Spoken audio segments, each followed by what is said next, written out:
Herkese merhabalar. Versiyon 12 ile beraber daha önceki videolarda versiyon 11'den upgrade senaryolarına bakmıştık. Şimdi arzu ederseniz versiyon 12'yi nasıl sıfırdan kurarız? Burada bir adımlarda herhangi bir değişiklik var mı? Bunları beraber değerlendirelim istedim. Yine ana guide'ımız helpcenterveeam.com. Buradan deployment adımlarından zaten takip ederek de devam edebilirsiniz. Mutlaka tabii ki sistem requirement'lara ihtiyacınız olan yapıya göre kontrol etmenizde fayda var. Planning and Preparation kısmında sistem requirement'ları da mevcut. Platform support'u, sistem requirement'ları bunların hepsini buradan rahatlıkla kontrol edebilirsiniz diyelim.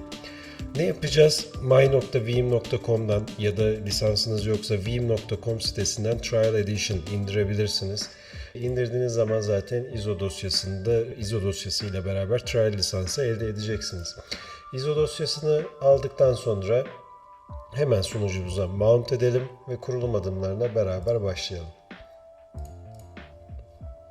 Mount ettim, setup'ımı çalıştırdım.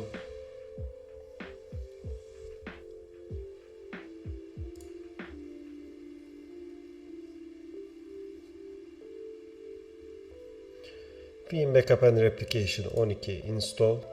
Adımlardan Veeam Backup and Replication'ı install edebilirim. Üzerine istersem Enterprise Manager'ı koyabiliriz veya konsolu Veeam Backup and Replication'a bağlandığımız konsol yazılımını kurabiliriz. Bu tabii ki uzaktan bağlantı yapmak istiyorsam, Workstation'dan bağlantı yapmak istiyorsam o zaman seçeceğim adımlardan birisi. Veya dağıtık mimari yapacaksanız işte Backup and Replication bir sunucuda, Enterprise Manager bir sunucuda olabilir gibi esnek şekilde yapılar geliştirebilirsiniz. Benim şu anda tek bir yapım var. VMware ortamım var, demo ortamında. Üzerinde de bir sanal makinem var. 2022 olarak kurduğum, şu anda destekleniyor. Ve bunun üzerine de Veeam Backup and Replication kurulumuyla başlıyor olacağım. Daha sonra benzer şekilde Veeam Backup Enterprise Manager kuruyor olacağız. Zaten konsolda bunlarla beraber geliyor olacak.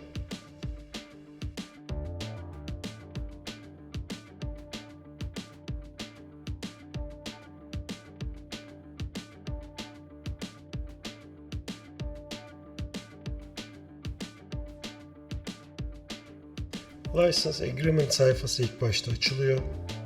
Hemen kabulünü yaptıktan sonra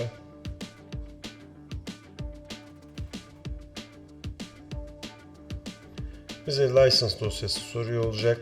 Dediğim gibi Trial Edition'ınız bulunduğunda mutlaka buradan girebilirsiniz. Eğer girmezseniz Community Edition olarak devam ediyor olacak. Bazı özellikler kapalı. Dolayısıyla license'ınızı daha sonra girebileceğiniz gibi bu adımda da ekleyebilirsiniz rahatlıkla.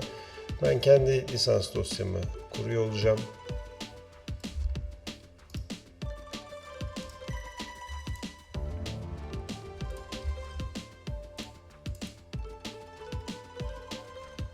Next dedim.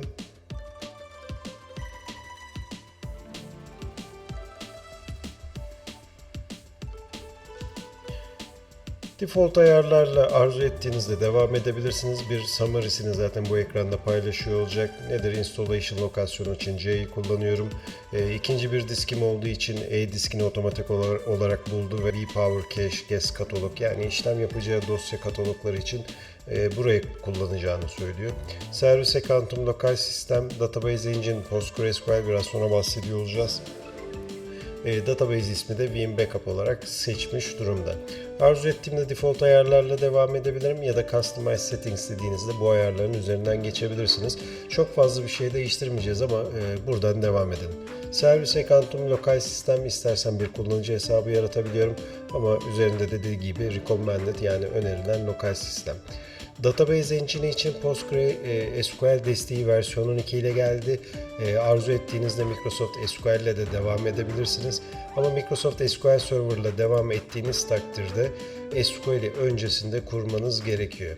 Örnek olarak devam etmeye çalışırsak zaten kontrollerini yapacak, bize de aynı uyarıyı veriyor olacak. Fakat PostgreSQL seçimi yani default gelen ayarla devam etmek isterseniz PostgreSQL'in kurulumunu ayrıca Veeam otomatik olarak bu ekranda yapıyor olacak. Şimdi SQL ile devam etmek istediğimde zaten söylediği bu sunucu üzerinde ya da verdiğiniz instance üzerinde böyle bir connection bulamadım. Bunun nedenlerinden birisi versiyonun 2 değişikliklerinden bir tanesi esasında MS SQL Express Edition'ın artık kurulumda gelmiyor olması. Ama arzu ettiğinizde MS SQL'in Express Edition'ın ya da full sürümleri işte standarda Enterprise'ı bunları da kurarak devam edebilirsiniz. Veya arzu ettiğiniz takdirde PostgreSQL ile de devam edebilirsiniz. Şu an 14 ve 15.1 sürümleri PostgreSQL'de destekleniyor. Bununla beraber de kurulumda 15.1 sürümü ISO dosyasının içerisine otomatik olarak kuruluyor olacak. Adımlarımız neler? Install New Instance. Daha öncesinde herhangi bir şey install etmedik.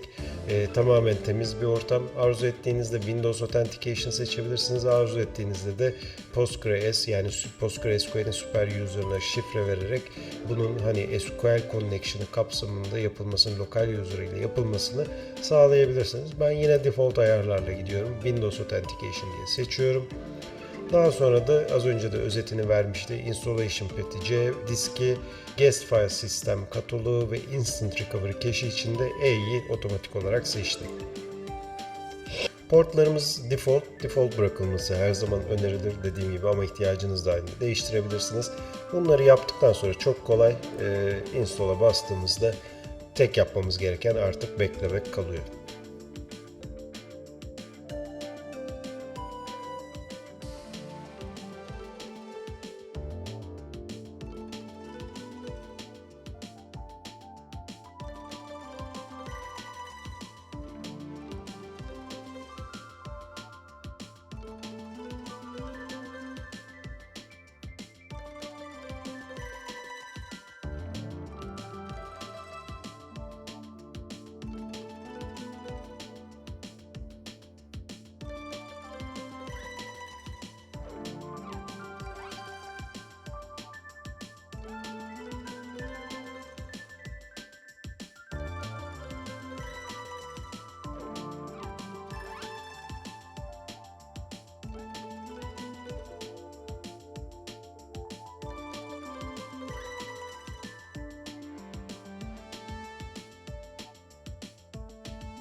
Şu an kurulumumuz bitti.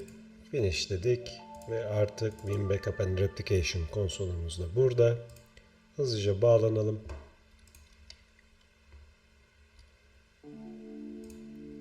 Gördüğümüz gibi Postgre dizinimiz de var.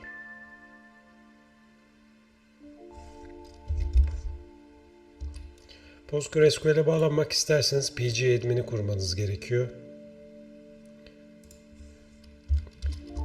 Yani bir arayüze ihtiyacınız olursa onu da pgadmin sitesinden indirebilirsiniz.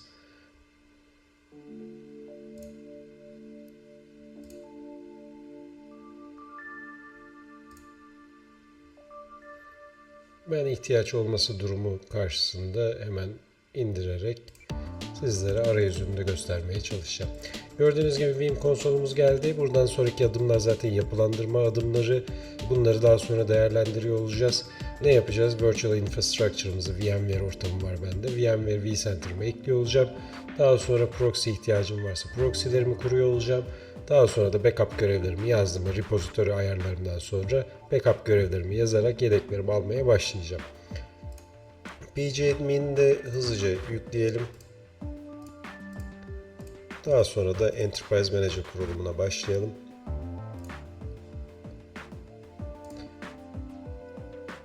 Tekrar Mount diziniminden setup'ımızı çalıştıralım. Install diyoruz benzer şekilde. Bu sefer Backup and Replication yerine zaten konsolumuz yüklü. Enterprise Manager kurulumu yapacağız.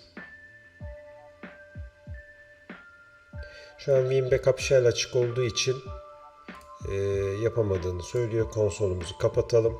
Tekrar retry diyelim.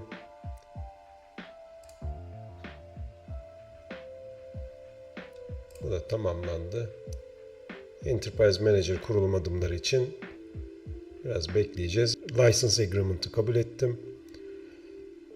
Şu anda zaten lisans dosyasını yüklemiştim. Onu tekrar kullanıyor olacak.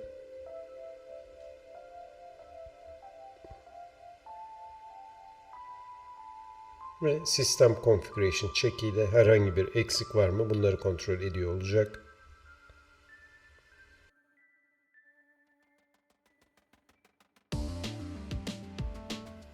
Ve daha sonra da Ready to Install ekranında default ayarları görebilirsiniz. Arzu ettiğinizde Customize Settings'lerle yine aynı şekilde değiştirebilirsiniz. Özel ayarlara bakalım. Lokal sistem olarak devam ediyorum.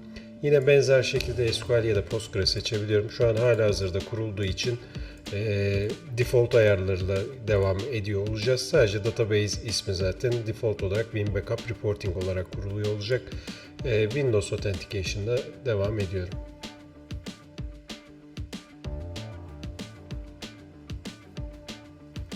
Installation lokasyonumuz C dizini. Arzu edersem Cloud Connect Portal diyebiliyorsunuz ama bizim öyle bir lisansımız yok şu anda. Bir ihtiyacımız da yok. Diğer yandan default portlarımız da burada. Self-Sign, sertifika, TLS 1.2. Yine aynı şekilde review ekranına düştükten sonra da install dediğimizde Enterprise Manager'da hızlıca kuruluyor olacak.